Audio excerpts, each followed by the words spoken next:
آقا ما خونه نشسته بودیم، گوشیمون زنگ خورد. جواب دادم دیدم محمده. گفتم جانم. گفت داداش یه دونه پولدار مخ کردم، یه رفیق خوب داره. گفتم محمد از اولش یه حساب دیگه رو تو باز می‌کردم، میدونستم با همه فرق داریم محمد. گفت برای شماره‌شو می‌فرستم. شماره‌شو فرستاد، زنگ زدم گفتم سلام بانو، رفیق محمدم. گفت لوکیشن می‌فرستم بیا. گفتم چشم. راه افتادم رفتم، رسیدم اونجا دیدم خونه قصر. رفتم داخل دیدم 2 تا سگ پیتبول بسته، اصلا غریبه‌ها رو دوست ندارن. رفتم داخل درو بس. گفت زانو بزن پامو ببوس. گفتم جان. گفت پامو ببوس. گفتم بانو مگه دست نبود؟ گفت نه پامو ببوس. گفت برو تو اتاق الان من میام. گفتم ببین چقدر جذابی. رفت سر اصل مطلب. رفتم تو اتاق، یه اومد دیدم درو بس، یه شلاق انداخت رو تخت.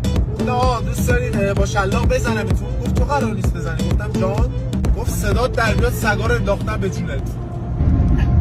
محمد بابر به من نمیکرد، کم نوازی بیدم محمد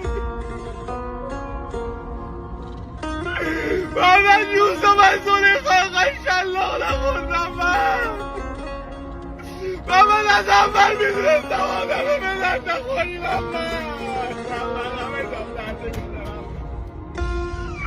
محمد گل منه.